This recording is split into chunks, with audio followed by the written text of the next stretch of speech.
Olá, vamos falar sobre princípios do direito administrativo.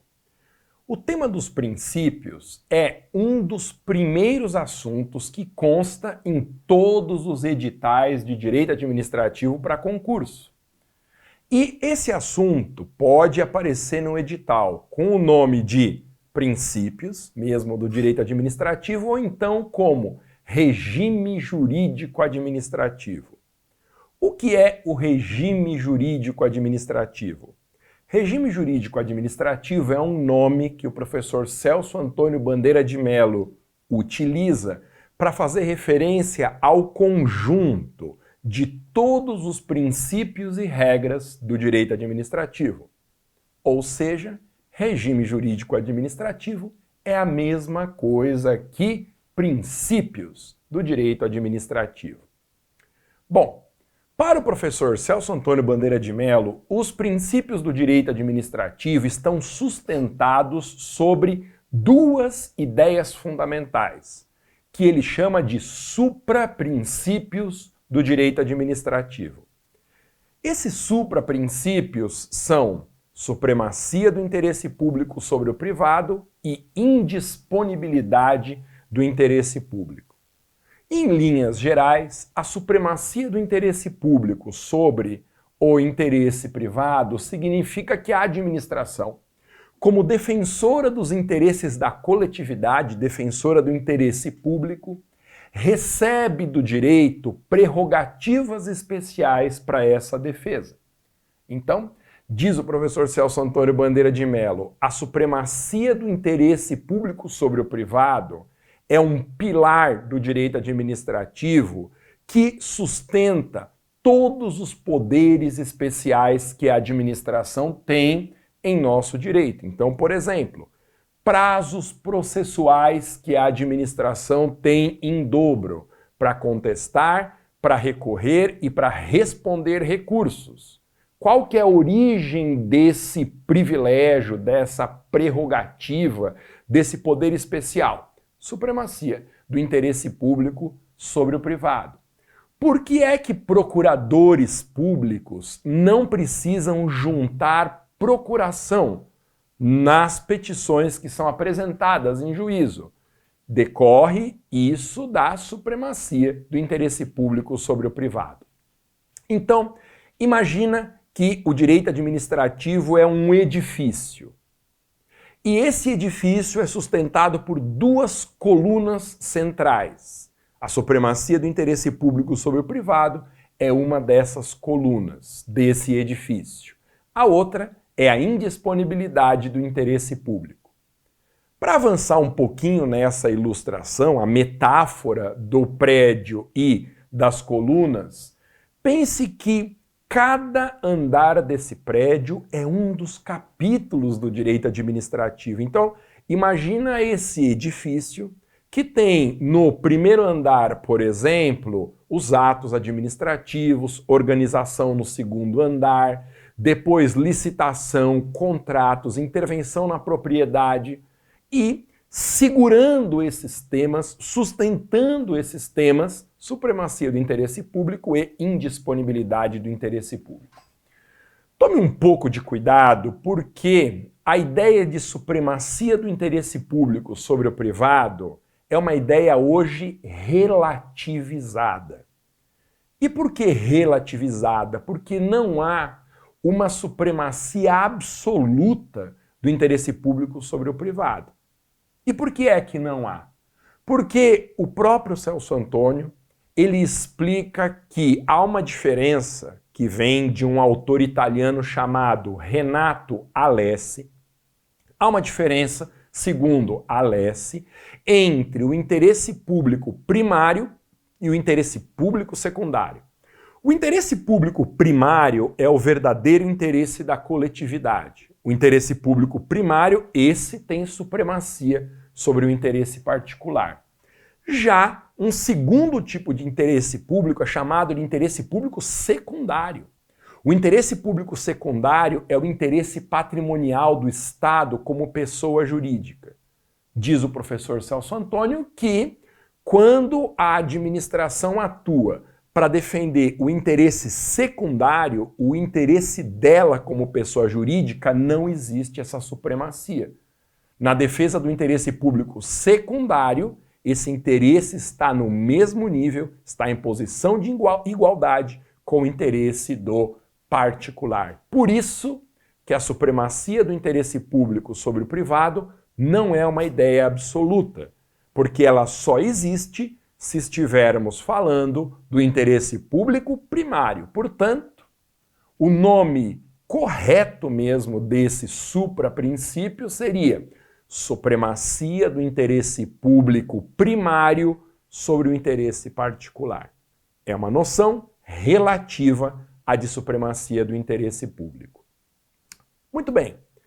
E o outro supraprincípio, o segundo supraprincípio que sustenta toda a estrutura, todo o edifício do direito administrativo, a segunda ideia central, depois da supremacia do interesse público sobre o interesse primário ou interesse privado, melhor, é o supraprincípio da indisponibilidade do interesse público. A indisponibilidade do interesse público, ela estabelece limitações à atividade da administração. Significa a indisponibilidade do interesse público? Significa que o agente público e a administração não são donos do interesse da coletividade, do interesse público primário. O interesse público primário, ele é titularizado pelo povo. A administração pública e os servidores públicos, eles são meros gerentes do interesse da coletividade, meros administradores, porque eles exercem uma função. Essa palavra função no direito administrativo, ela é muito importante. Os agentes públicos exercem uma função, e função no direito é o nome que se dá para a atividade que alguém exerce em nome próprio na defesa do interesse de terceiros. Então olha que interessante, tem dois tipos de atividades dentro do direito. Tem as atividades comuns, que a pessoa exerce em nome próprio na defesa de interesse próprio, isso é uma atividade comum. Então, por exemplo, se eu levantar aqui e for buscar um copo de água, eu estou realizando uma atividade comum. Eu estou agindo em nome próprio na defesa de um interesse que é só meu. O agente público não exerce atividades comuns. Ele exerce um segundo tipo de atividade, que é a atividade funcional ou simplesmente função. Porque ele atua em nome próprio na defesa do interesse de terceiro, na defesa do interesse da coletividade, que é o interesse público primário. Quando eu digo para você que o agente público é um mero gestor, um mero gerente do interesse público, lembra dessa palavra gerente. Ela explica bem a natureza funcional da atividade da administração. O que é um gerente? Pensa no gerente de uma loja, por exemplo. O gerente é alguém que administra a loja, mas não é dono da loja. Ou seja, o gerente, ele exerce uma atividade funcional. Ele atua em nome próprio na defesa do interesse do proprietário da loja. O agente público, ele é também um gerente, um gestor do interesse da coletividade, porque ele atua na defesa de um interesse que não é dele. E como o interesse público não pertence ao agente e nem é titularizado pela administração, a administração e o agente público não podem dispor livremente do interesse da coletividade. Porque só pode dispor livremente do interesse da coletividade quem é dono desse interesse.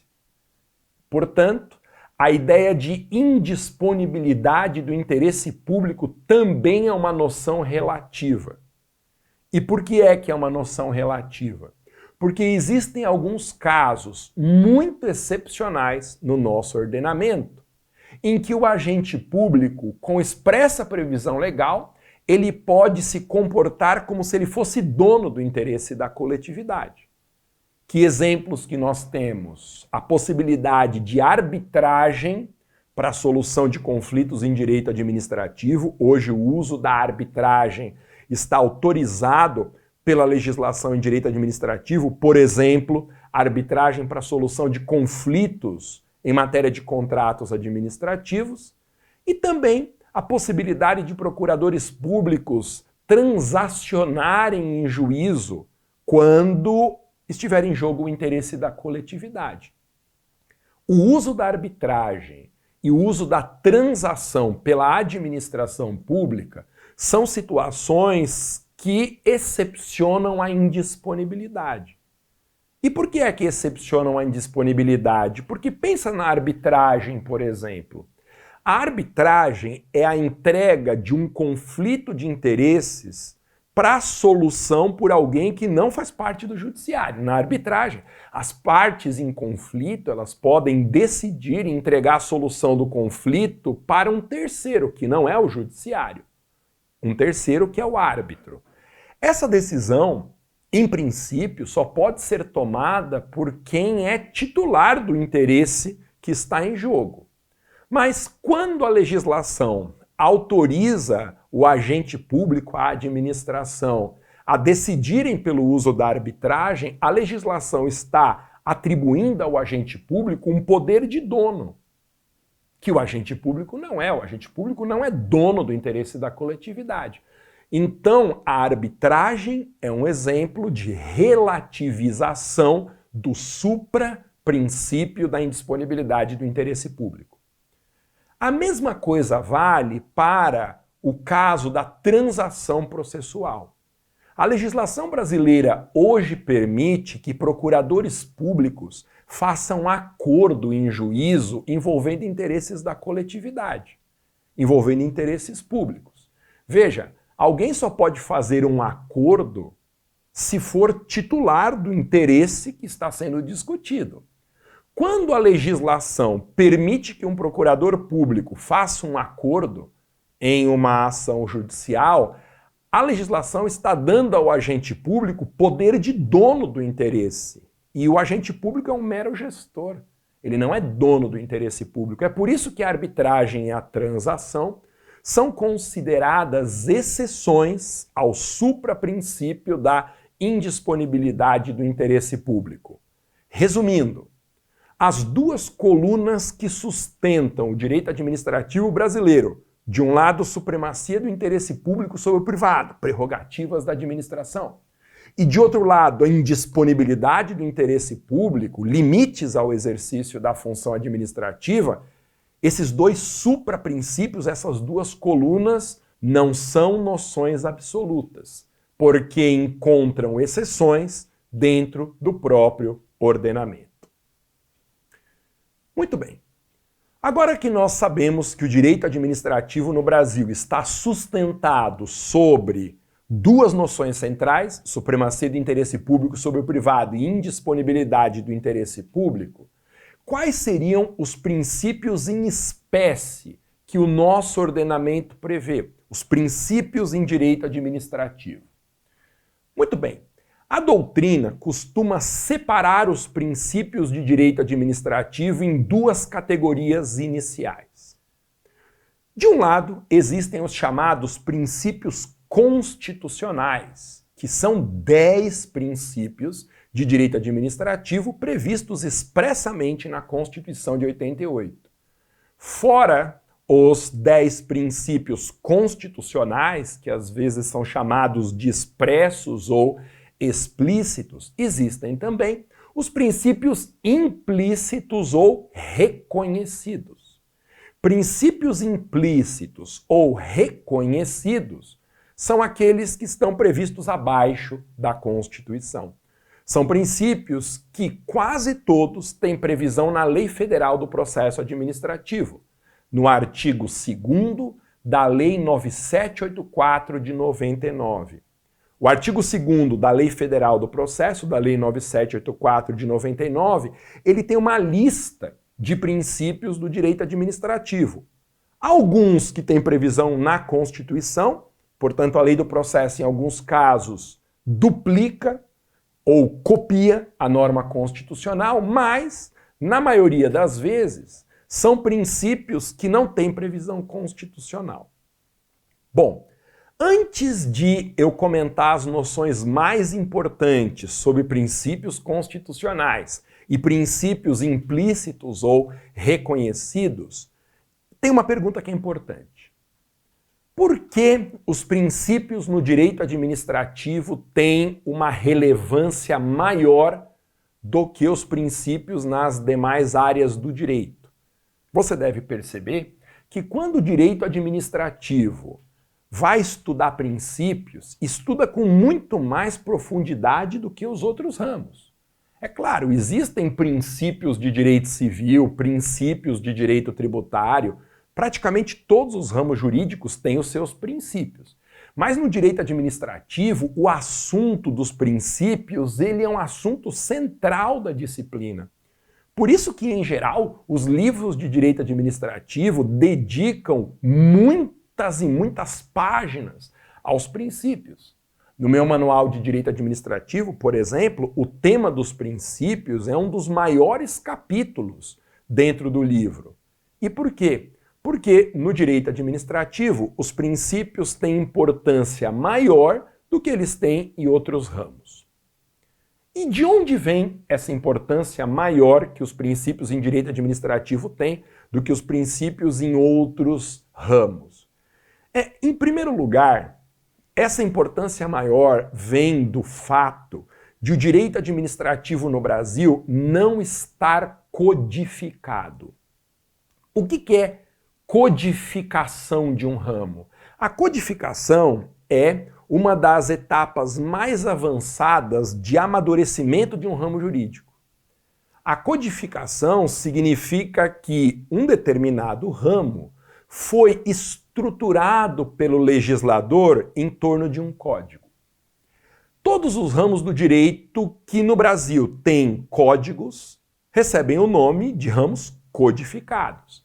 Então, estão codificados no Brasil, por exemplo, o direito civil, por causa do Código Civil, o direito processual penal, por causa do CPP, o processo civil, o direito penal, até o tributário é codificado por causa do CTN. O direito administrativo no Brasil não é codificado. E daí a importância que nos outros ramos o código desempenha. O código nos outros ramos, ele desempenha a função de dar unidade e sistematização a esse ramo. A codificação ela é indispensável para a compreensão de um determinado ramo. E a existência de um código realmente facilita a compreensão de um ramo. Você pega o Código Civil, por exemplo. O Código Civil, ele estrutura o direito civil de uma forma que fica mais fácil você compreender a disciplina. No direito administrativo, nós não temos um código de direito administrativo e, por isso, quem dá esse papel, quem exerce esse papel de conferir unidade e sistematização ao direito administrativo são os princípios.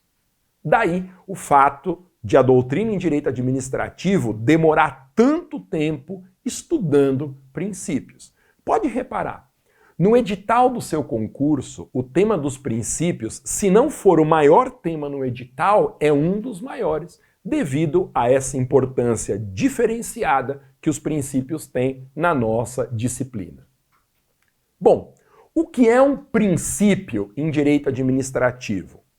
Princípio é uma norma geral em direito administrativo que veicula, que transmite os valores fundamentais da disciplina.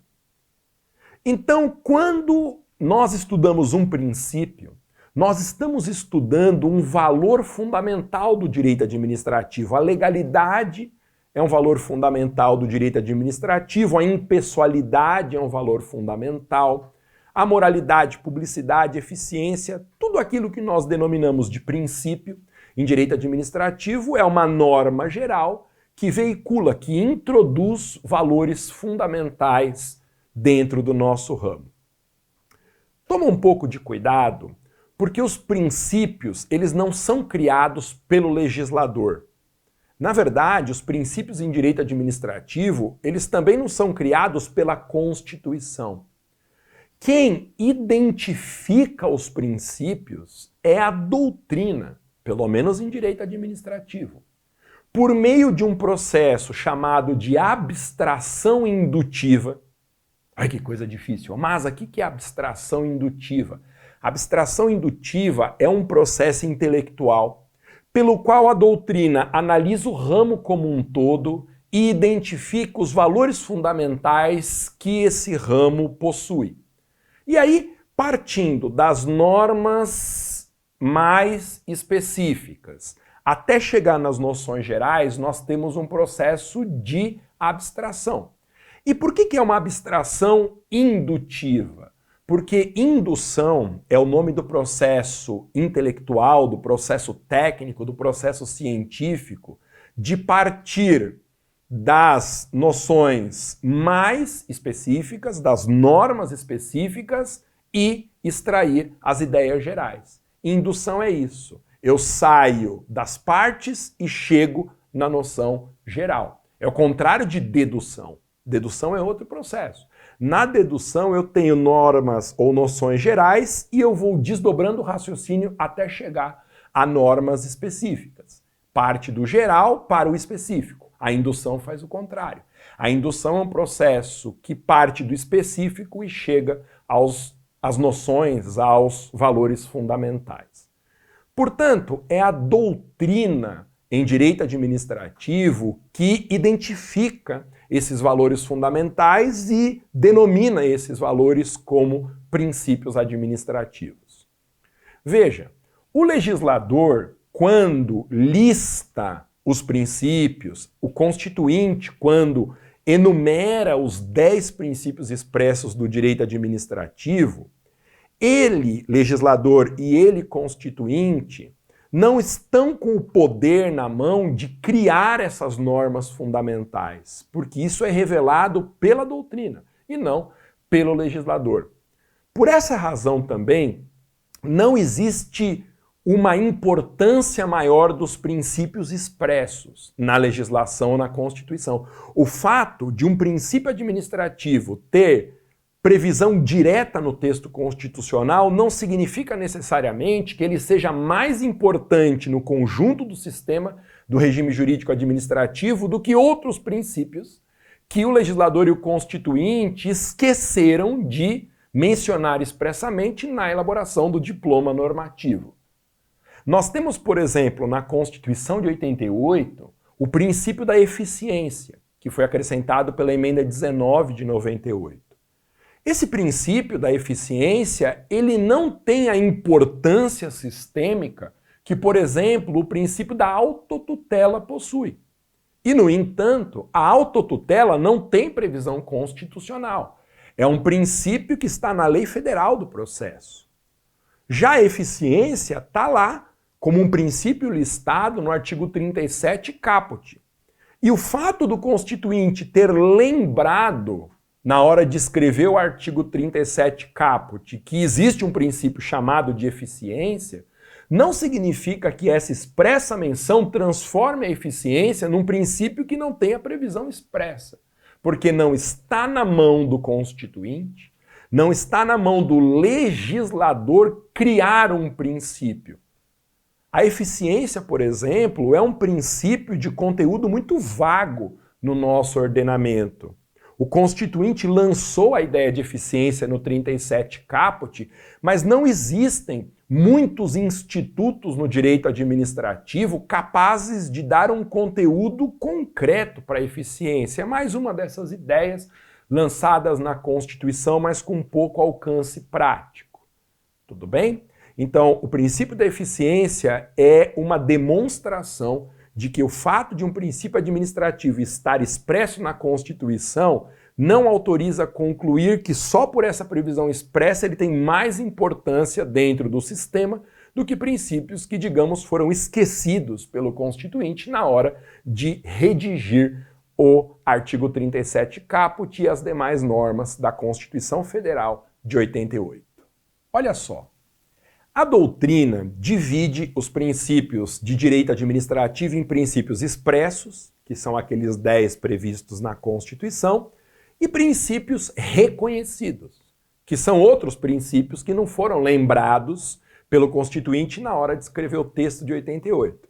Então, princípios expressos são os que estão na Constituição. Princípios implícitos ou reconhecidos são aqueles que estão fora do texto da Constituição. Ao contrário do que muita gente acha, não são apenas 5 os princípios de direito administrativo expressos na Constituição. As pessoas normalmente acham que os princípios constitucionais do direito administrativo são aqueles do 37 caput. Legalidade, impessoalidade, moralidade, publicidade e eficiência. Claro, esses são expressos. Aliás, há uma dica incrível para você guardar o nome desses princípios do 37 caput.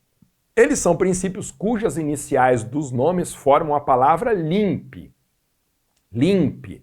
Legalidade, impessoalidade, moralidade, publicidade e eficiência. Mas fora os princípios constitucionais do artigo 37 caput, existem outros 5 princípios constitucionais do direito administrativo, mas que não estão organizados no 37 caput. Esses outros 5 princípios constitucionais do direito administrativo, eles estão espalhados pelo texto da Constituição de 88.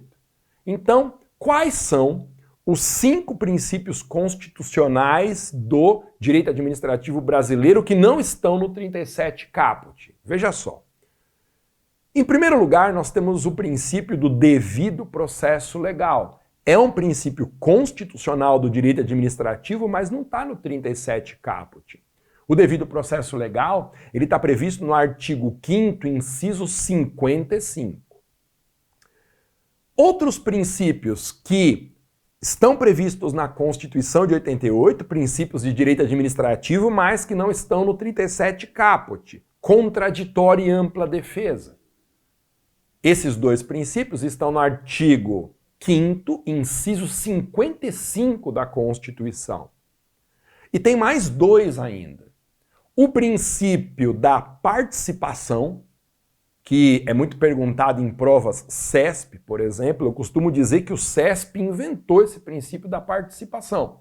Porque você olha no artigo 37, parágrafo 3º da Constituição, que é o fundamento normativo desse princípio, segundo o CESP, e lá está dito que a lei criará mecanismos de participação do usuário na administração pública. Isso não é um princípio.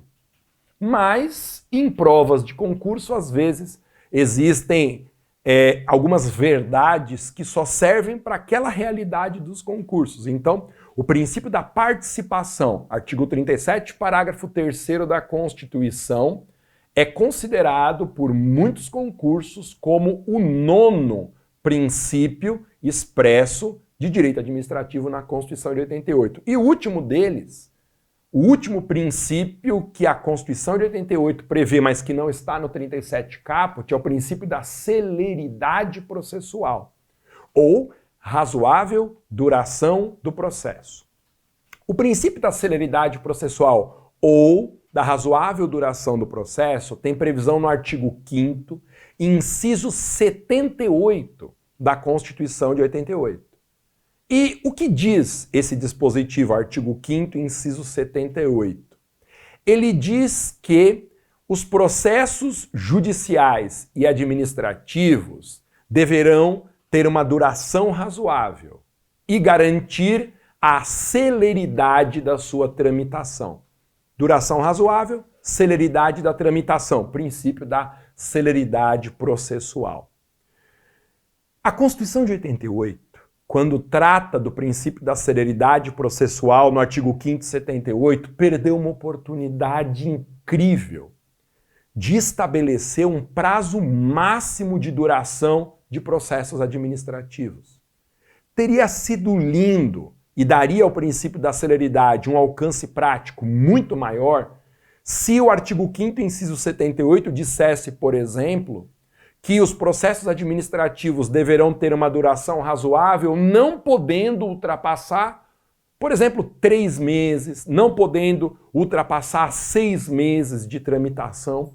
A Constituição deveria ter colocado um prazo máximo de duração dos processos administrativos, mas não tem.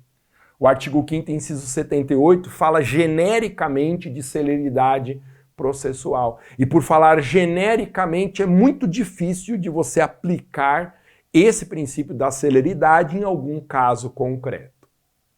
Então, guarde quais são os 10 princípios de direito administrativo expressos na Constituição de 88.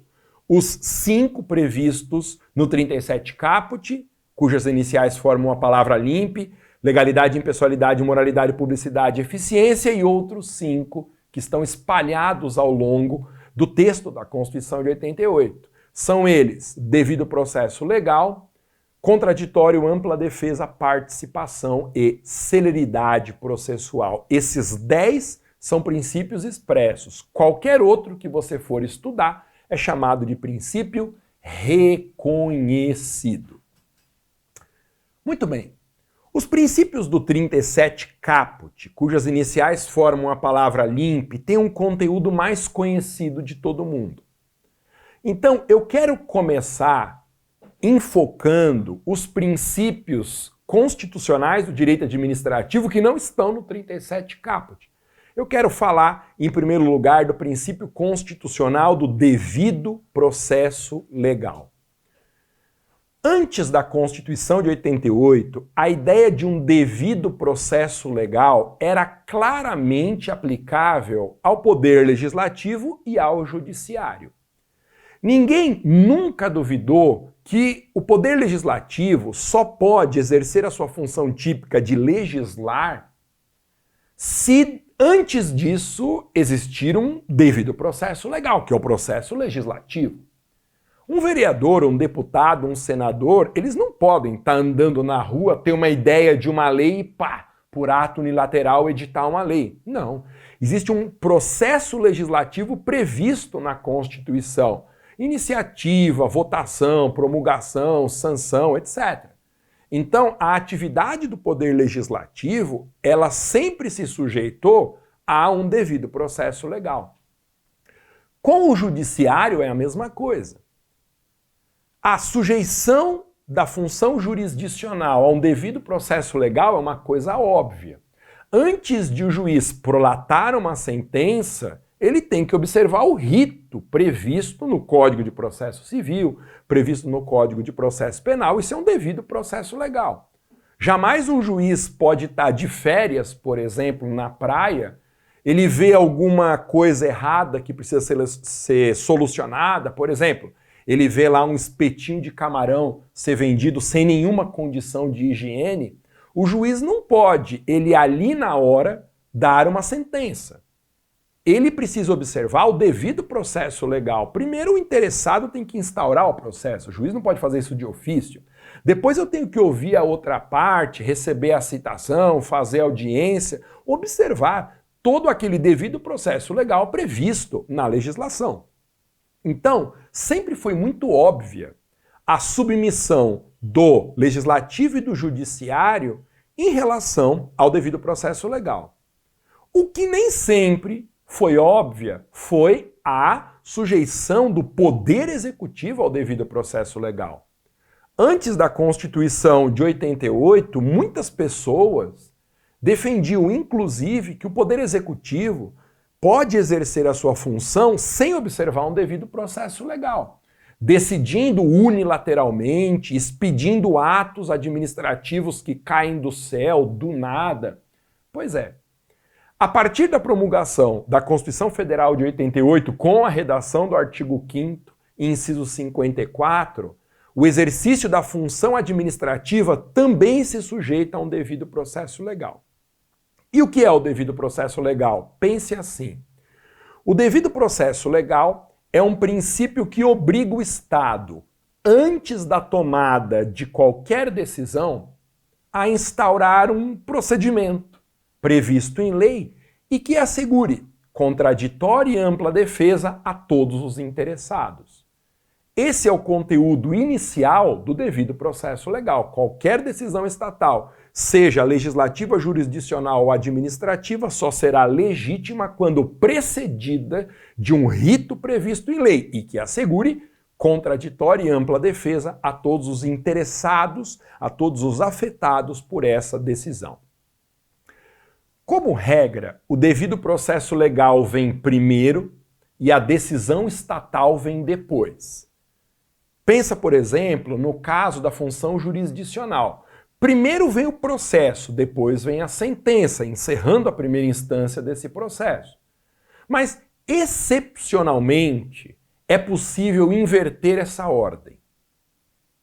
E como que se inverte essa ordem? Decidindo primeiro e garantindo contraditória e ampla defesa depois. Na função jurisdicional, por exemplo, o Código de Processo Civil prevê a adoção, por exemplo, de tutela antecipada. Na tutela antecipada, o juiz toma uma decisão primeiro para depois garantir contraditória e ampla defesa. Na liminar e mandado de segurança também. Há uma inversão da lógica natural, porque o juiz concede a liminar, decide primeiro e depois abre contraditória e ampla defesa para outra parte. Ok? Então, isso é o que nós chamamos de devido processo legal diferido no tempo. O devido processo legal diferido no tempo é a hipótese excepcional de primeiro o Estado decidir e depois abrir o processo com contraditória e ampla defesa. No direito administrativo é a mesma coisa. Em regra, primeiro tem que abrir um processo e depois a administração vai decidir. Mas é possível diferir no tempo devido ao processo legal invertendo essa lógica. Em situações muito pontuais, a administração pode praticar o ato administrativo primeiro, ou seja, tomar a decisão e depois garantir contraditório e ampla defesa. A Lei Federal do Processo Administrativo, a Lei 9784 de 99, ela diz que essas providências acauteladoras, que são providências tomadas antes da instauração do processo, elas serão legítimas apenas na situação de iminente risco para o interesse público. Então, se houver um risco iminente de violação do interesse público, a administração pode primeiro decidir para depois garantir contraditória e ampla defesa. Imagina um exemplo. Suponha que uma determinada pessoa esteja recebendo um benefício previdenciário. Mas aí há suspeitas de que essa pessoa que recebe o benefício previdenciário já morreu. Portanto, suspeita de uma fraude no recebimento do benefício. Veja, essa é uma situação em que o poder público pode primeiro interromper o pagamento para depois garantir contraditória e ampla defesa a algum eventual interessado. Porque se um benefício previdenciário for pago, a pessoa que está recebendo, ainda que receba indevidamente, ainda que receba de forma fraudulenta, ela vai consumir esse recurso. Esses benefícios, como regra, têm natureza alimentar.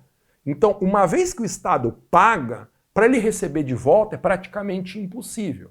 Então, devido ao iminente risco de violação do interesse público, pelo fato de eu pagar um benefício e depois não conseguir pegar de volta, a legislação admite a inversão. Eu suspendo o pagamento cautelarmente e depois garanto contraditório e ampla defesa. Isso é uma inversão da lógica natural de primeiro abrir o processo e depois garantir contraditória e ampla defesa. Muito bem. A compreensão integral do conteúdo que o devido processo legal tem como princípio constitucional expresso para o direito administrativo pressupõe que você entenda separadamente cada um dos elementos que integram o chamado devido processo legal. O caráter devido, o caráter processual e o caráter legal dessa garantia. Em primeiro lugar, nós temos no devido processo legal a ideia de que ele é um processo. Eu vou começar pelo elemento intermediário do devido processo legal. O que significa dizer que essa garantia exige um processo? Processo está aqui no sentido de um rito, de uma sequência encadeada de atos. antes da administração pública tomar uma decisão, ela tem que instaurar um rito decisório. Esse é o caráter processual da garantia do devido processo legal. Onde está previsto esse processo do devido processo legal? Ele está previsto em lei. Por isso que ele é um processo legal. Quem decide o rito decisório não é a administração. Quem decide o rito decisório quem estabelece o rito decisório é o legislador, por força do princípio da legalidade. Então, está acima da vontade da administração pública, está acima da vontade do agente público decidir quais são os passos de tramitação desse devido processo legal. Porque ele é um devido processo que o legislador estabelece. E, além de ser um processo legal, tem o caráter devido, que é o terceiro âmbito da garantia do devido processo legal em direito administrativo. Devido processo legal, esse elemento devido, significa que o rito decisório estabelecido em lei antes da administração tomar uma decisão não pode ser um rito qualquer. Não pode ser um rito previsto em qualquer lei. Tem que ser um rito previsto na lei que disciplina aquela decisão. Esse é o caráter devido da garantia do devido processo legal. Então, por exemplo, se a administração ou o judiciário forem aplicar as penas da lei de improbidade, da lei 8429, a aplicação dessas penas, que é a decisão, tem que ser precedida de um rito previsto em lei, mas que não é uma lei qualquer. É a lei que descreve as sanções aplicadas, a lei de improbidade. Por isso que é inconstitucional a decisão que aplica alguma pena da lei de improbidade em processo administrativo disciplinar. Porque o processo administrativo disciplinar está previsto em uma lei, no âmbito do servidor federal, a Lei 8.112, e as penas da ação de improbidade estão previstas em outra lei, a Lei 8429. Então, quando um processo disciplinar decide aplicar uma pena que está na lei de improbidade, há um processo, há uma natureza legal, só que não é o devido processo legal, porque o rito que tem que anteceder a aplicação de sanções da lei de improbidade é o rito previsto na mesma lei que descreve essas sanções, que é a Lei 8429. Então, resumindo, a garantia do devido processo legal em direito administrativo tem três elementos. A natureza processual, um rito que antecede a tomada de decisões.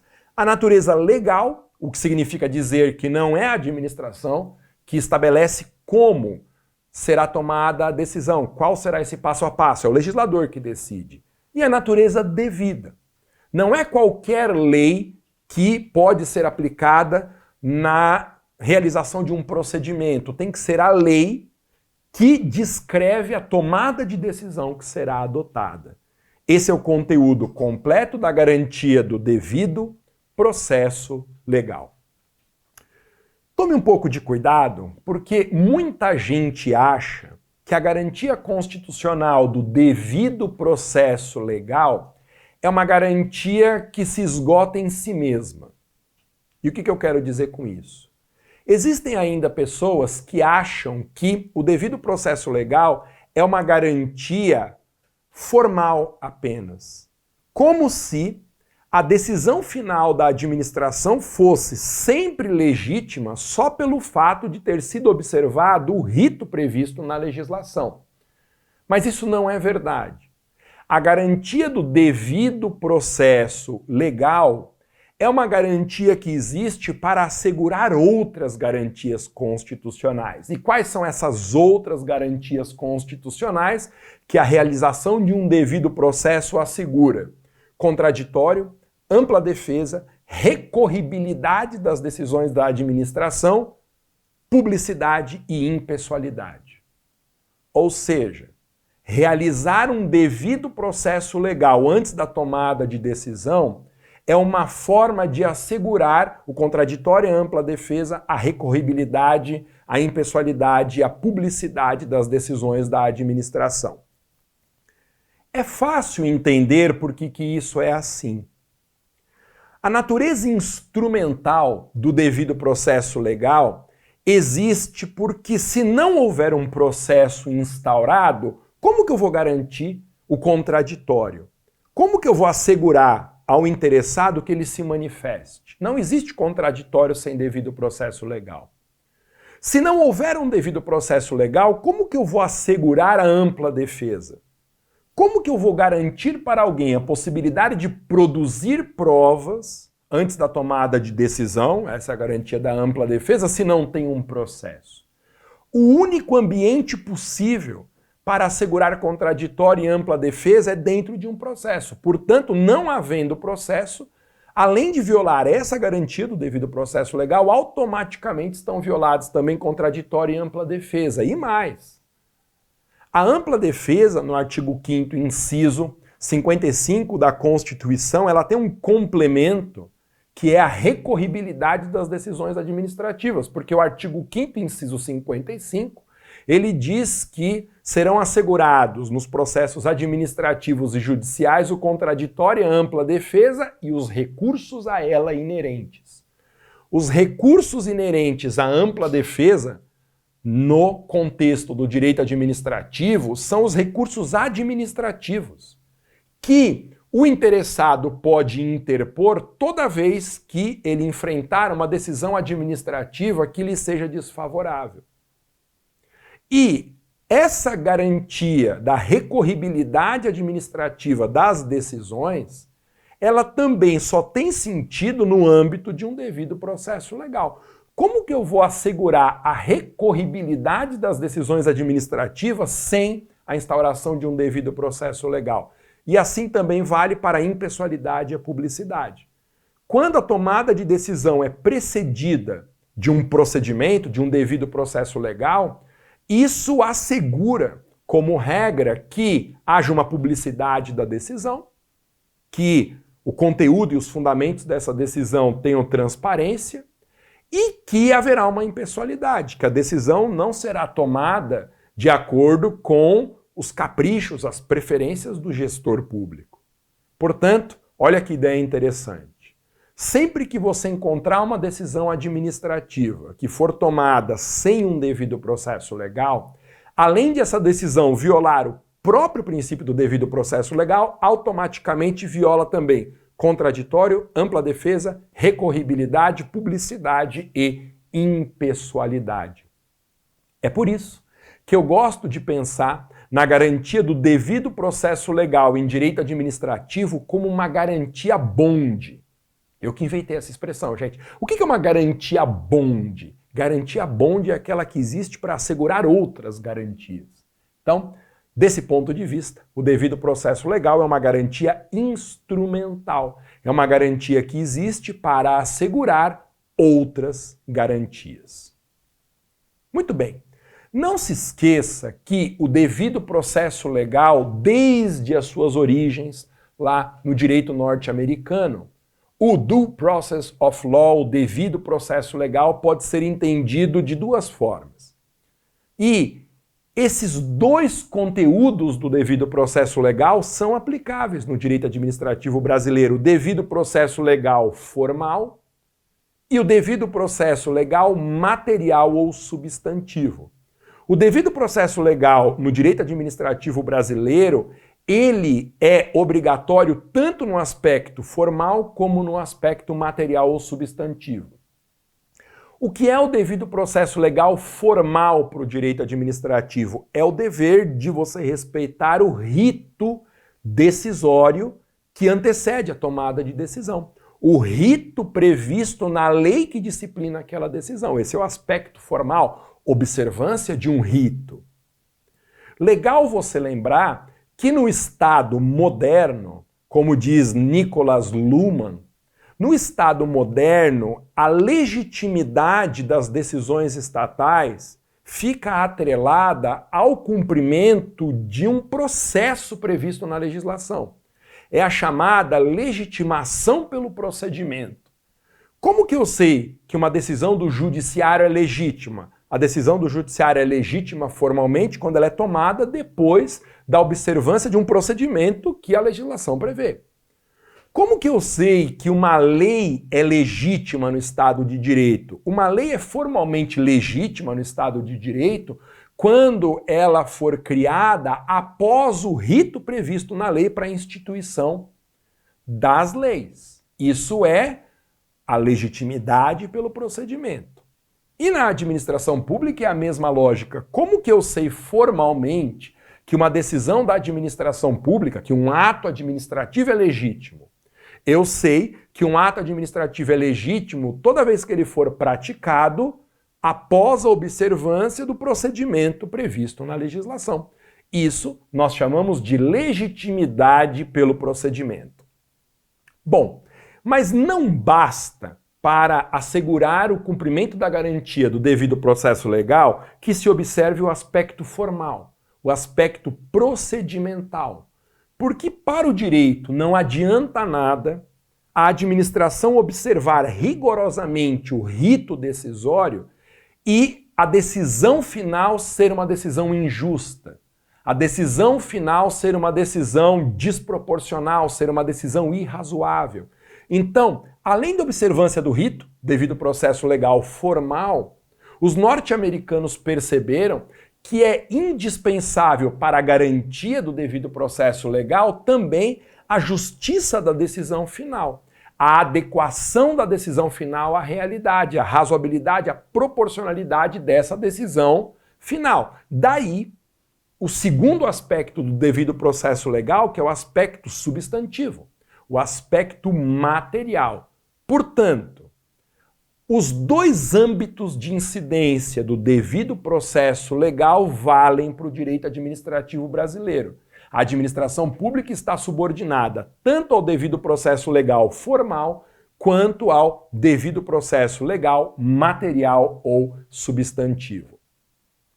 Toda vez que eu penso na garantia do devido processo legal em direito administrativo, uma imagem me vem à mente. É uma metáfora que vai te ajudar a compreender os aspectos do devido processo legal. O devido processo legal pode ser associado à ideia de um trilho. A administração é o trem e a decisão a ser tomada é a estação, é o destino desse trem. Quando a administração vai decidir, vai chegar ao destino, não é ela, a administração, que escolhe o caminho a seguir. O caminho está definido pelo legislador naquele trilho. Não tem cabimento um trem dar um passo para o lado e resolver chegar ao destino por um caminho que não seja o trilho. O único jeito de chegar ao destino é por meio daquele trilho. Isso é o devido processo legal. A administração vai tomar decisões, mas ela só pode fazer isso por um único caminho previsto na lei que disciplina aquela decisão. Esse caminho é o devido processo legal. É isso.